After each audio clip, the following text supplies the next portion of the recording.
कि अब तो राम जी वैवाहिक जीवन में भी बंध गए हैं। तो बोले कि अब तो अपने जीते जी दशरथ जी राम जी को तिलक कर दें। और जैसी ऐसी बात प्रजा से आई, गोस्वामी जी महाराज कहते हैं कि हे संतजन, कि एक दिन राज दरबार में जब दशरथ जी बैठे थे तो उन्होंने मुकुर को, अपने फीसे को अपने पास लिया और अपने मुकुट को सीधा किया। जैसे ही मुकुट को सीधा किया तो श्रवण समीप भयो सित केसा। श्रवण समीप भयो सित केसा। श्रवण समीप भयो श्रुत केसा।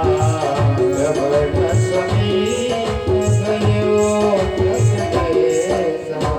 मनौ जरठ पनस उपदेसा। मनौ जरठ पनस उपदेसा। एक बात मैं बड़े भरोसे के साथ कहता हूं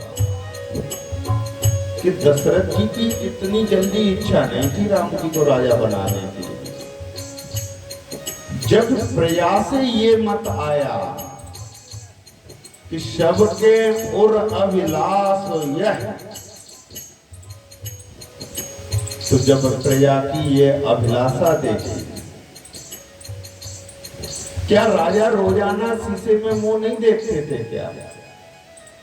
क्या उनको अपने बाल सफेद शीशे में नहीं दिखाई दिए होंगे? आज वो भी राज दरबार में, ये कोई शीशा देखने का स्थान नहीं है।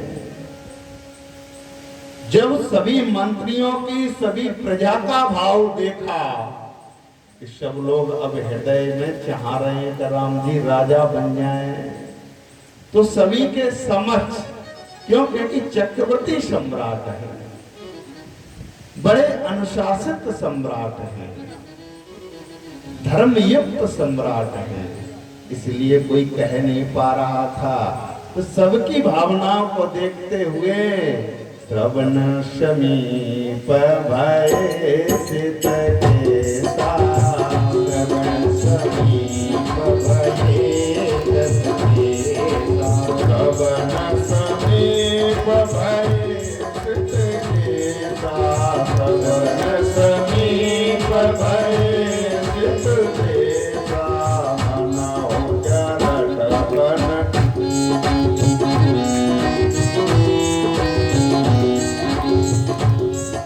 ये भाव जब देखा, व्यवहारिक दृष्टि से आप देखो कि कहीं बेटा और बहू आपस में बात कर रहे हो कि अब तो अम्मा चाबी कब तक और रखेंगे,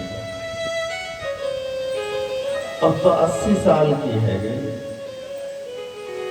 अब तो चाबी बहू को और हमको सौंप के भजन करना चाहिए। तो वास्तविक में अगर अम्मा समझदार हैं, पुरखा समझदार है, तो अपने पारिवारिक लोगों के भाव को देखते हुए सम्मान वो चीज सौंप देनी चाहिए। जब प्रजा का ऐसा भाव देखा राजा दशरथ जी ने, तो सबके सामने खुद कहने लगे, अरे अब तो वह बूढ़ा हो गया। यदि सबकी ऐसी इच्छा हो जैसे कि मेरी इच्छा है, सबने कहा क्या इच्छा है आपकी? कि न पयो बराज राम का होते हो।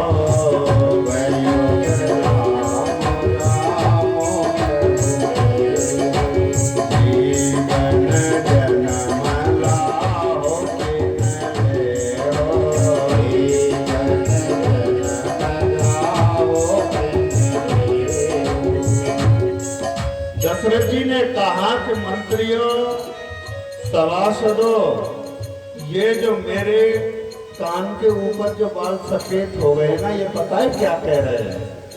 मंत्रियों ने पूछा क्या कह रहे हैं? अरे राजन, अब तो अपने जीते जी राम को राजा बना दो और राम जी के राज्य को अपने समक्ष अपने जीते जी उसका आनंद लो। सीताराम राम, सीताराम राम राम, सीताराम राम राम, राधे श्याम श्याम श्याम, सीताराम राम राम, राधे श्याम श्याम श्याम, सीताराम राम राम, राधे श्याम श्याम श्याम, सीताराम राम राम, राधे श्याम श्याम श्याम। राजा दशरथ जी ने ऐसा भाव लेके तुरंत घर पे अभिमंत्रणा नहीं की है। तुरंत कहाँ गए? गुरु के पास और गुरु से कहा कि हे गुरुदेव, मेरे मन में एक अभिलाषा है। गुरु वशिष्ठ ने कहा कि क्या अभिलाषा है?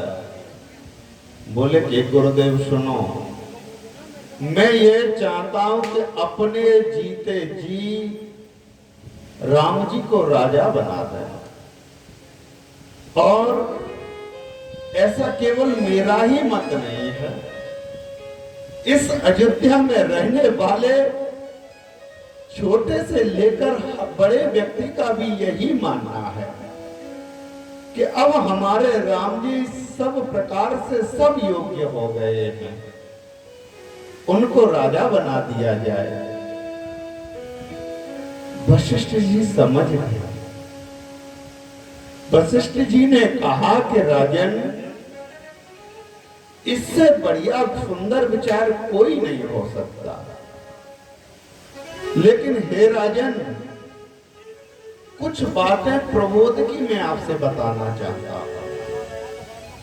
मानो दशरथ जी ने यह संकेत दिया कि जो भाव अभी आपने मन में लेके आए हो, अगर उसमें कोई व्यवधान भी आ जाए तो फिर चिंता मत करो। क्या कहा कि हे दशरथ, हे राजन, जिनको तुम राजा बनाना चाहते हो, जिनको तुम अयोध्या का राज्य देना चाहते हो, पता है वो कौन है? दशरथ जी ने कहा वो मेरे बेटे हैं। आज पहली बार इतने स्पष्ट शब्दों में गुरु वशिष्ठ जी दशरथ जी को परिचय दे रहे हैं राम जी का, वो भी लौकिक परिचय नहीं, अलौकिक परिचय दे रहे हैं। क्या कहा कि सुनो न पजाशु विमुख पछताई, सुनो न पजाशु विमुख पछताई, जासो भजन बिनु चरने न जाई, जासो भजन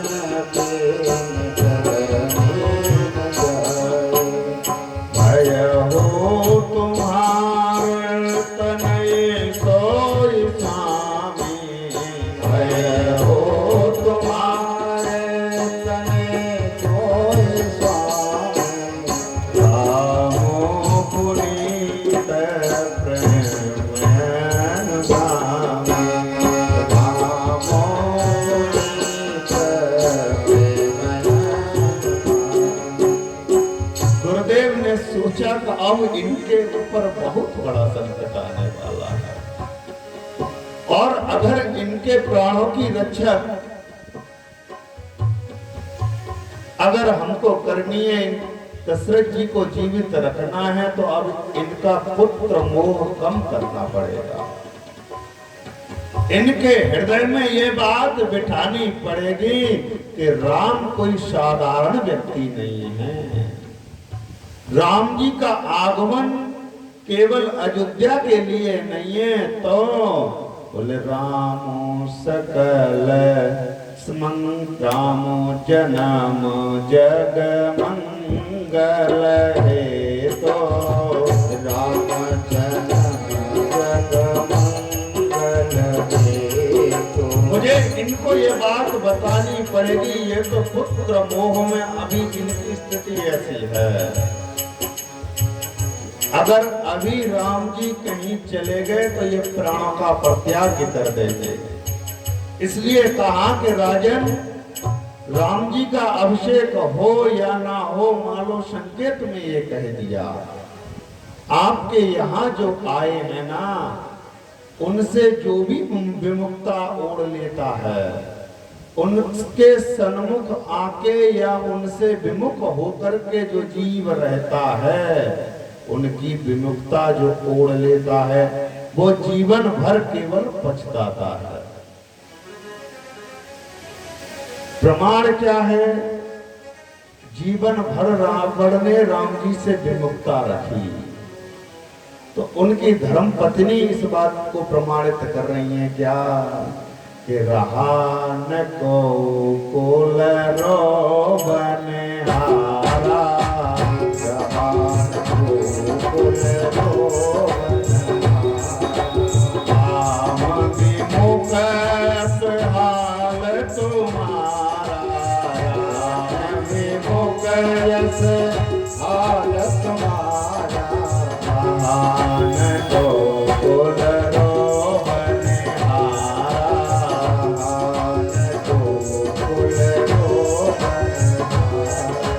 इसलिए कहा कि राजन चिंता मत करना, ये अलौकिक ब्रह्म आपके घर में आए हैं।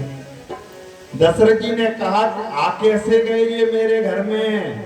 बोले केवल और केवल आपका पवित्र स्नेही है जो इनको लेके आ गया है। राम पुनीत प्रेमयनुगामी, श्री कृष्ण गोविंद हरे नमः। हे नाथ नारायण वासुदेव, श्री कृष्ण गोविंद हे नाथ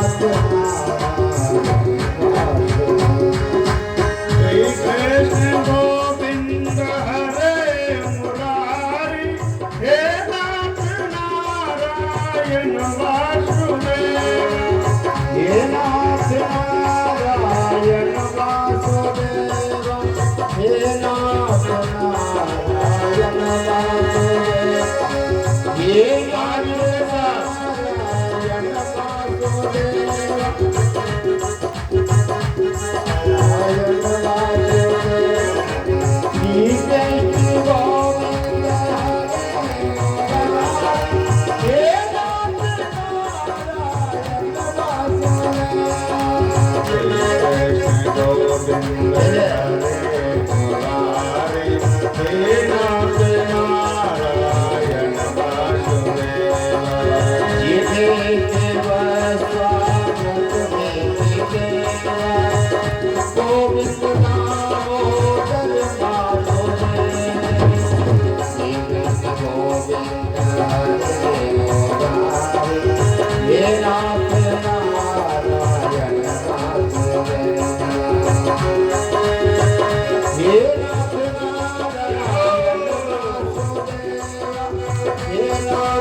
प्रार्थना है, छूटे न ये नाम कभी तुम्हारा।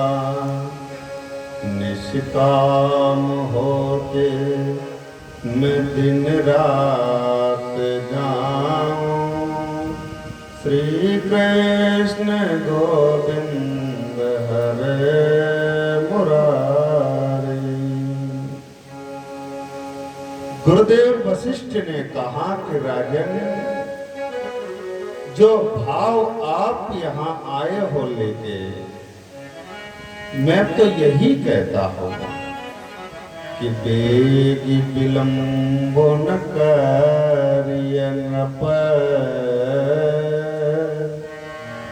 साजिए सबवे समाजे, शुभिन सुमंगलता वही जब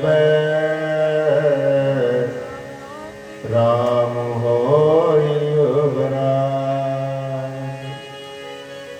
गुरु होता है इशारों में सब कुछ कह दिया। कहा कि राजन, अब अयोध्या का तो मंगल तब ही होगा जब राम जी राजा बन जाएंगे।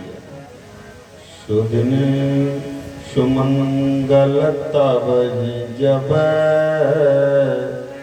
राम होय युवराज। हे राजन, विलंब मत करो। क्यों? क्योंकि अब मानो ये कह दिया संकेत में, अब जो समय अयोध्या का आने वाला है, इसमें अब हर्ष और उल्लास उत्सव का माहौल अब तभी होगा जब राम जी राजा बने। इसलिए राजन, मैं तो यही चाहता हूं कि यह सुमंगल सुदिन शुभ घड़ी जल्दी आ जाए। दशरथ जी पुत्र मोह के कारण कुछ समझ नहीं पाए। तुरंत राजमहल में आए और सबको बुला के कहने लगे। एक भाव और यहां थोड़ा मैं आपके बीच में रखूंगा। सब लोग केकई को दोष देते हैं कि केकई मां के कारण राम जी का वनगमन हुआ है। मेरे ऊपर और मेरी व्यासपीठ पे और मेरे भाव पर, हनुमान जी की प्रेरणा पर भरोसा रखना कि केकई मां का नेस मात्र भी राम जी के वनगमन में वो भाव नहीं था।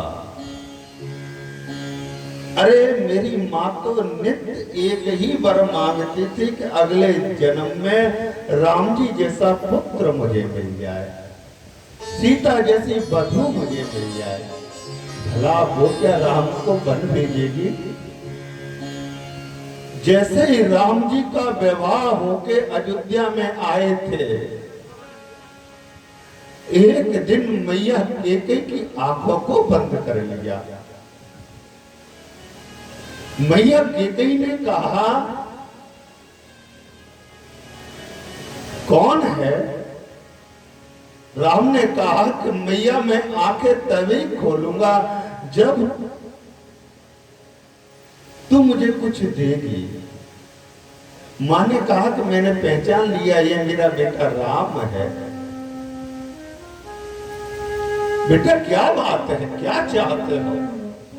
अरे मैंने तो पूरा जीवन तेरे लिए समर्पित कर दिया है कि मां, मैंने 2 लीलाएं पूर्ण कर ली है, बाल लीला और विवाह लीला। अब जो मैं लीला करना चाहता हूं उसमें बिना तेरे सहयोग के नहीं हो सकती। केकई ने कहा कि बेटा क्या चाहते हो? कि मां, अगर ये राम मर्यादा पुरुषोत्तम राम बन जाए, आपके बेटे राम ने जो प्रण लिया है। केकई ने कहा कि क्या प्रण लिया है तुमने? बोले कि मैया मैंने प्रण लिया है कि निश्चर हीन करो महे भुज उठाए प्रण कीन। मां, मेरा प्रण केवल तू ही पूरा करा सकती है। क्या चाहिए बेटा? कि मैया समस्त अयोध्या वासियों के हृदय में और स्वयं पिताजी के हृदय में ऐसा भाव है कि जल्दी से जल्दी राम जी को राजा बना दिया जाए। इसलिए मां, तुमको ऐसा कुछ करना पड़ेगा जिससे कि मैं राज्य अभिषेक नहीं, मुझे वनगमन हो जाए। जैसे ही राम जी ने ये कहा, मैया एकदम से गिर गए। कहा, बेटा तुम क्या कह रहे हो? ये शायद तुमको नहीं पता। अरे ये जिस दिन मैं कर दूंगी, पता है बेटा क्या होगा? राम ने कहा, क्या होगा मैया? बेटा 3 चीजें होंगी। एक तो तुम्हारा भाई कभी फिर मुझसे मां नहीं कहेगा। मेरा भरत, जैसे ही उसको मालूम चलेगा कि मेरी मां ने राम जी को वन भेजा है, फिर जीवन में कभी मां कह के नहीं बुलाएगा। और क्या होगा मां? बोले इस जगत के लोग मुझे कलंकिनी कहने लगे। कोई भी अपनी बेटी का नाम दोबारा केकई भी नहीं रखेगा। राम बेटा तुम क्या मांग रहे हो? शायद तुमको नहीं पता। और पता है बेटा, मैं कलंक सहन कर लूंगी। मां तो तू भी मुझे बोलता है भरत कहे या न कहे, उससे मुझे ज्यादा फर्क नहीं पड़ेगा। लेकिन मेरी तीनों बहनें विधवा हो जाएंगी। शायद तुझे पता नहीं है बेटा कि बंद हूं अबद भुआर, सत्य प्रेम जई राम पद। तुम्हारे पिताजी तुमसे कितना प्रेम करते हैं। इसलिए बेटा ये जो तुमने मांगा है ये ठीक नहीं है। राम जी ने कहा, मैया कुछ भी हो जाए, मैं तुम्हें वचन देता हूं कि भरत तुमसे फिर से मां कहेगा। और मैं तुम्हें वचन देता हूं कि जो संसार में दोष देगा तुमको, उससे बड़ा अज्ञानी फिर इस संसार में कोई नहीं रहेगा। इसलिए मां, जगत के कल्याण के लिए तुमको ऐसा इतना निठुर बनना पड़ेगा कि मेरे लिए राज्य की जगह वन मांग लेना। और पता है मां, पिता तो पुत्र मोह में इतने व्याकुल हैं, शायद वो भूल रहे हैं क्या कि मुझे राज्य अभिषेक देना चाहते हैं, लेकिन मुकुट उनका कहां है। केकई मां ने कहा कि बेटा सत्य बोल रहे हो, क्या बिना मुकुट के आपका बेटा राम राजा बन जाए, ये तुझे मंजूर है मां? कहां है मुकुट इनका? देवासुर संग्राम में जब ये देवताओं की मदद कर रहे थे तो विश्राम के लिए ये मधुवन में घुस गए थे। और मधुवन किसका वन है? जिसका राजा पाली है। जो न होते सीता शोधे पाई, जो न होते सीता शोधे पाई।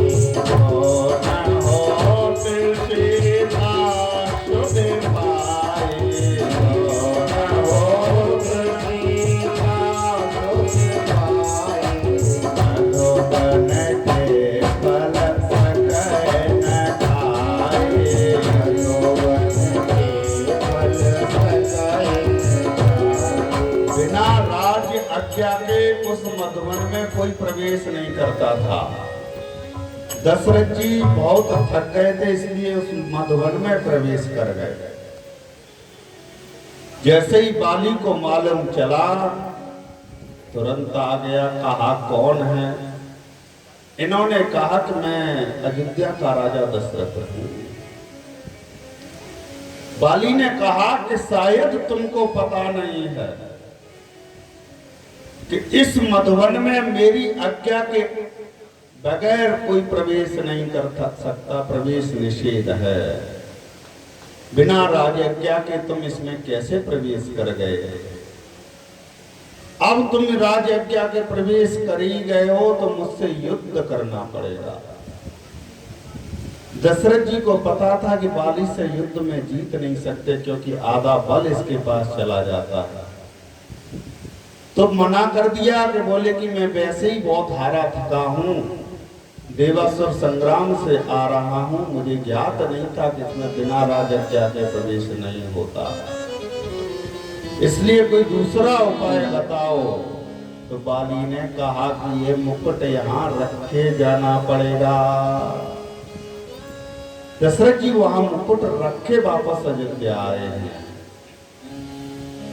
इसलिए बाली कह रहा है क्या कि मैं बैरी सुग्रीव प्यारा,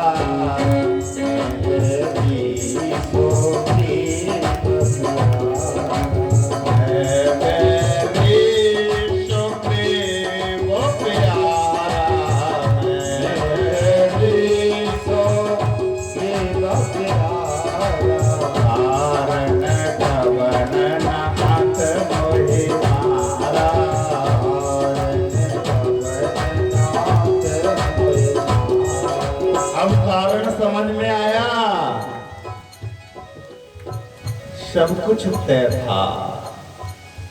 जैसे ही मैया ने कहा कि अभी मेरा राम राजा बन भी जाएगा, तो फिर मुकुट की गर्मा उसके सर पर नहीं होगी, इसलिए कह दिया बेटा जो तुम चाहते हो मैं अब वही करूंगी।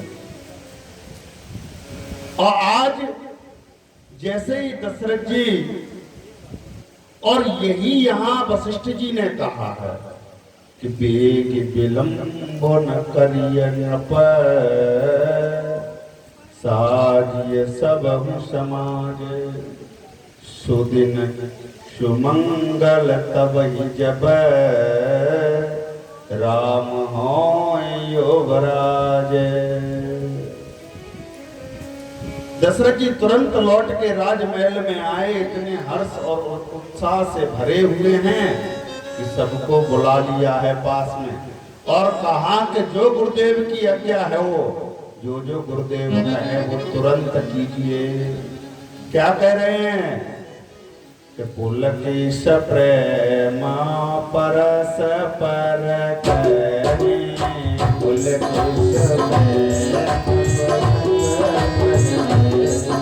वशिष्ठ जी ने कहा कि जितनी नदियों का जल है, तीर्थों का जल है, सभी जल्दी से जल्दी लेके आओ। इधर राम जी को सगुन हो रहे हैं, सीता मैया को सगुन हो रहे हैं। राम जी कह रहे हैं कि हे सीते, ऐसा मालूम चल रहा है कि भरत का आगमन हो रहा है। और वनवास में खबर गई कि दशरथ जी राजा जी राम जी को राजा बनाना चाहते हैं। अब तो गली गली में चौक पूरे जाने लगे, मंगल उत्सव होने लगा, सब लोग एक ही चीज गा रहे हैं, क्या कि राजा बनाए जाएंगे हमारे राम, राजा बनाए जाएंगे, राजा बनाए जाएंगे हमारे राम, राजा बनाए जाएंगे हमारे राम, राजा बनाए जाएंगे, राजा बनाए जाएंगे हमारे राजा बनाए जाएंगे, राजा बनाए जाएंगे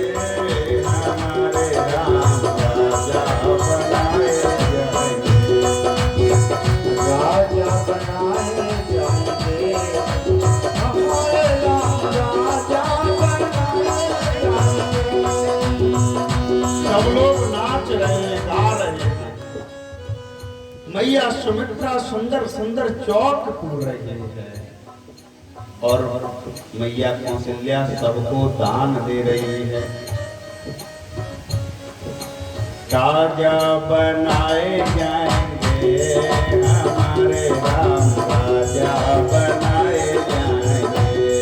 वो राजा बनाए जाएंगे हमारे राम, राजा बनाए जाएंगे। राजा बनाए जाएंगे हमारे राम, राजा बनाए जाएंगे। जय हो।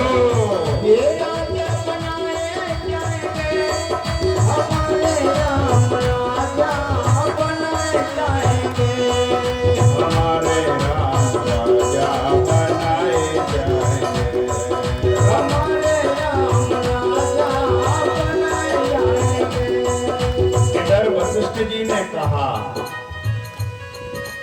क्या कहा कि हे गुरुदेव जरा राम जी के पास चले जाओ और उनको सुंदर सीख देके आओ। राजा बनाए जाएंगे हमारे राम, राजा बनाए जाएंगे।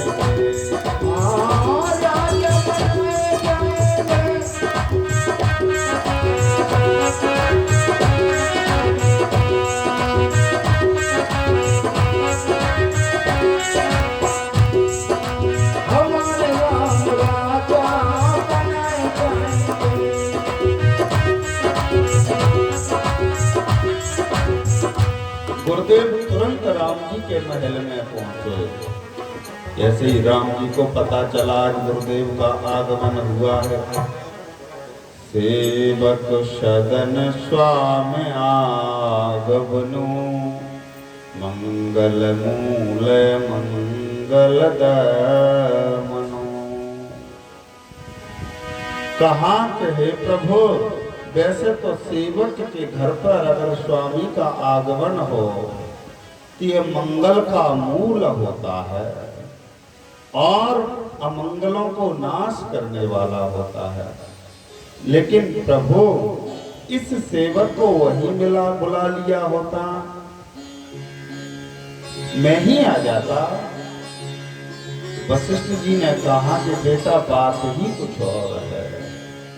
क्या बात है कि भूप सजे हो अभिषेक समाजो, भूप सजे अभिषेक समाजो, चाहत देन तुम्हें युवराजो।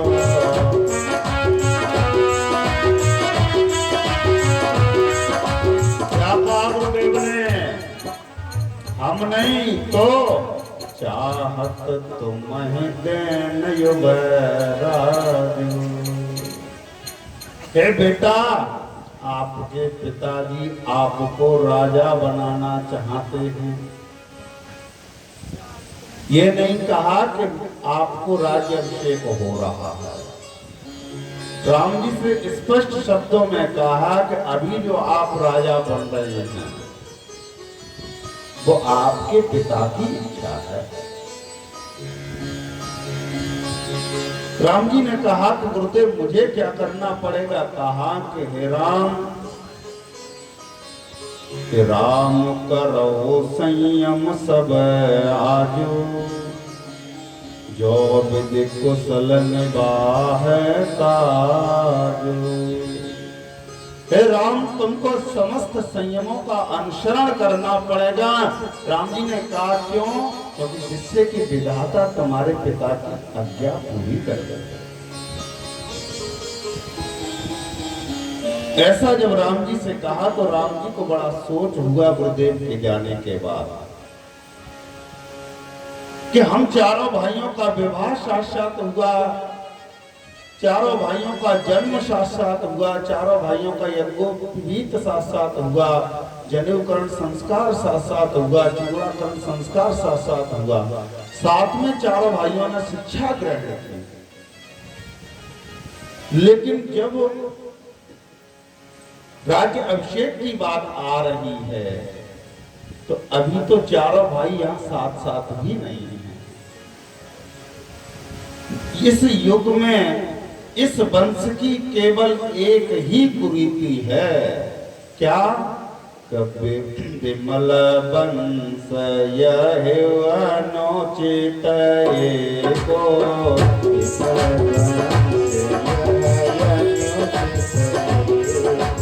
बंदो बिहाय बड़े अब से को।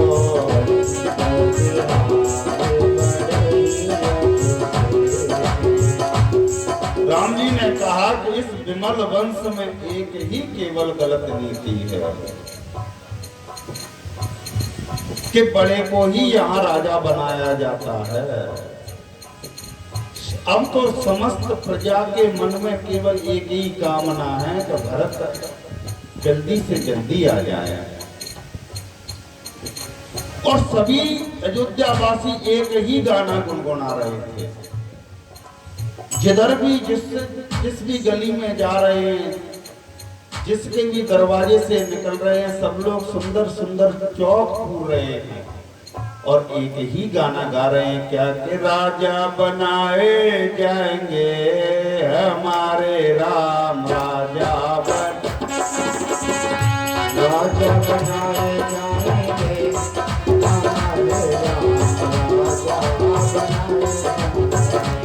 हमारे राजा बनाए जाएंगे हमारे राम, राजा बनाए जाएंगे।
बोले श्यावल रामचंद्र की जय। इतना हर्षोल्लास और गायन वादन हो रहा है कि देवता तक इसकी खबर पहुंच गई। और जैसे ही देवताओं ने देखा कि अयोध्या में इतना उत्सव क्यों है, चारों तरफ लोग गा रहे हैं कि राजा बनाए जाएंगे हमारे राम, राजा बनाए जाएंगे। देवताओं ने कहा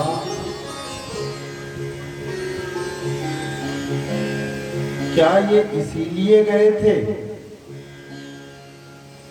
सीताराम सीताराम राधे श्याम गाओ रे, जय सिया राम जय जय सिया राम, जय सिया राम जय जय सिया राम, जय सिया राम जय जय सिया राम,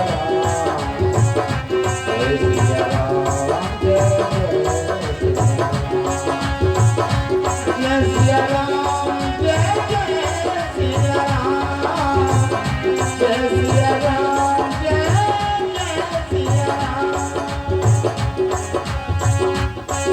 देवताओं ने विचार किया,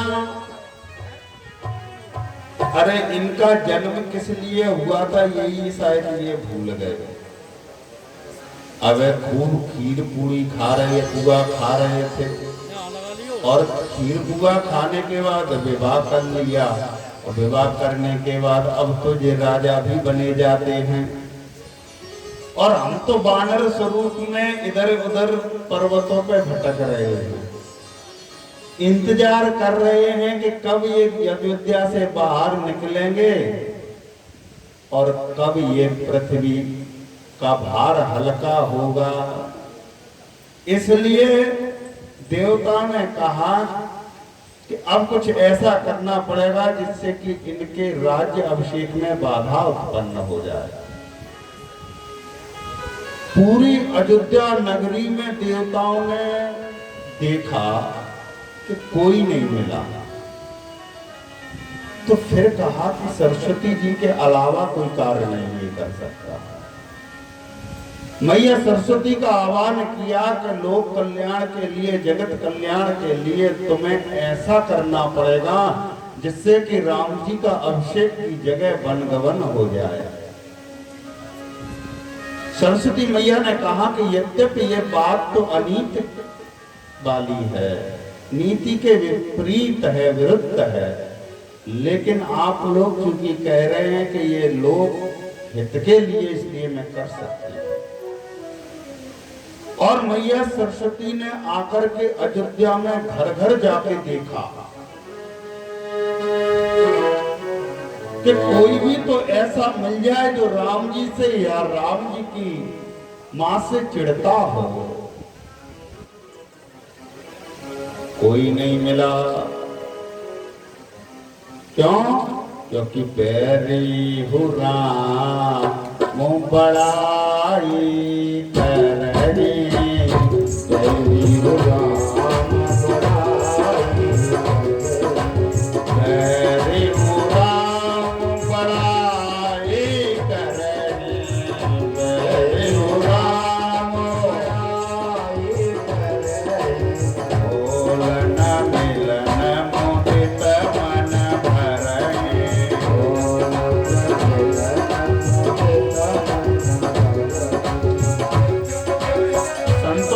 पूछा बाबा से, बाबा कोई नहीं मिला। बाबा ने कहा एक मिल गया। कौन? बोले कि जो अयोध्या का नहीं था। भाव समझ गए? जब भी कोई हानि पहुंचाएगा तो आपके कुल के जो बाहर का होगा वो ही हानि पहुंचाएगा। ये मंथरा अयोध्या की नहीं है, ये तो कैकेयी के साथ दहेज में आई थी।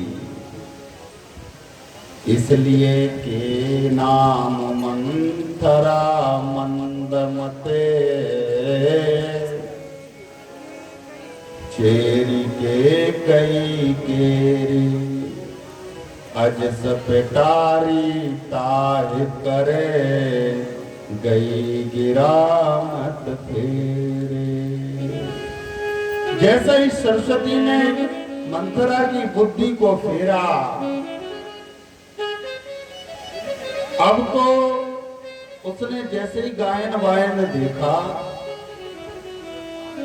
कि दासी दास सब लोग बड़े सुंदर सुंदर गहने लिए और नाच रहे कि राजा बनाए जाएंगे हमारे राम, राजा बनाए जाएंगे, राजा बनाए जाएंगे हमारे राम, राजा बनाए जाएंगे। तुरंत उसने पूछा एक दासी को, कहां से आ रही है? बोली मैं तो कौशल्या अम्मा के भवन से आ रही हूँ, महल से आ रही हूँ। बोले इतना नाच क्यों रही है? क्योंकि राजा बनाए जाएंगे हमारे राम, राजा बनाए जाएंगे हमारे राम, राजा बनाए जाएंगे। कैकेयी मंथरा ने कहा कि धैर्य रखो। अरे दासी इतनी फूल मत, इतनी उत्साहित मत हो।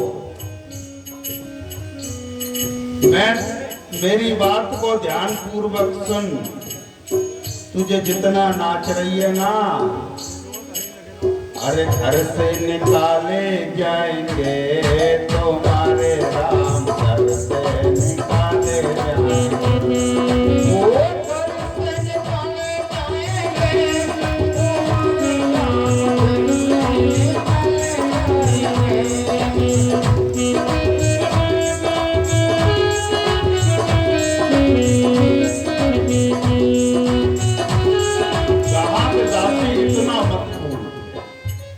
अभी रुक जा, ये हर्ष और उल्लास अभी रुदन में बदल जाएगा।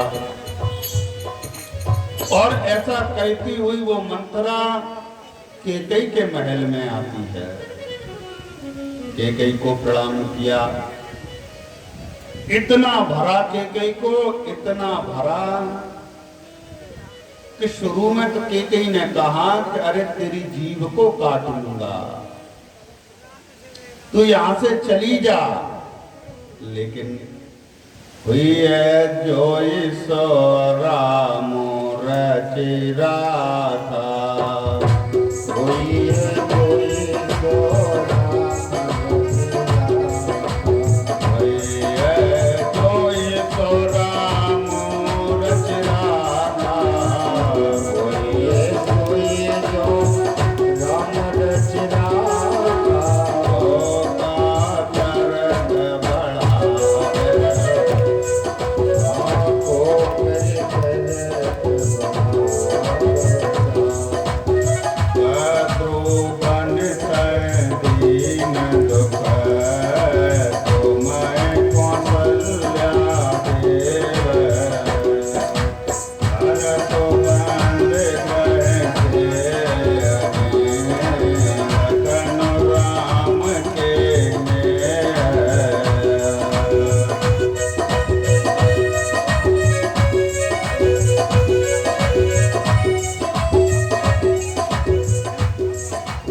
जब किसी तरीके से केकई नहीं मानी तो एक ही उदाहरण उसने दिया कि हे केकई, को नृप होए हमें का हानि। अरे राजा भरत बने कि राजा राम बने कि राजा कोई और बने, मैं तो दासी की दासी ही रहूंगी। लेकिन एक बात याद रखना रानी, जिस तरीके से कद्रू को बनता ने दुख दिया था, उसी प्रकार से कौशल्या तुमको दुख देगी। और सुमित्रा बोली, सुमित्रा का कुछ नहीं बिगड़ेगा, क्योंकि उनका बेटा राम जी का अत्यंत प्रिय है। तुम्हारा बेटा कारागार में डाल दिया जाएगा। जो ऐसा कहा, हाथ जोड़ लिए उसने मंथरा के। अरे मंथरा, तूने तो मेरी आज आंखें खोल दी हैं, मुझे क्या करना पड़ेगा? बोले कि सुनो रानी, जब वो अपने बड़े बेटे राम की शपथ ले ले, भूपति राम शपथ जब करई, तब मांगे उदय बचन न टरई। तो अपने दो वरदान जो तुम्हारे राजा के पास हैं, उनको मांग लेना, तब तक तुम कोप भवन में चली जाओ। अब तो मैया केकई जैसा मंथरा ने कहा था उसके अनुरूप भेष बनाकर कोप भवन में चली गई। इधर मेरे राम जी सभी सखाओं के साथ में भोजन करते हैं, सभी सखाओं के साथ में अनुरोध और विनोद कर रहे हैं। गोस्वामी जी महाराज कहते हैं कि हे संतजन, जिन राजा दशरथ ने अभी थोड़ी देर पहले गुरु वशिष्ठ को राम जी के पास भेजा था कि राम जी संयम करें, जिससे कि ये कार्य की सिद्धि हो जाए, वो ही दशरथ जी खुद भूल गए कि हमको कहाँ जाना चाहिए। सांझ समय सानंद नृप, अरे जो राजा तीर्थकालज्ञ संध्या करने वाला था, जो राजा ब्रह्म मुहूर्त में संध्या करते थे, जो राजा दोपहर में संध्या करते थे,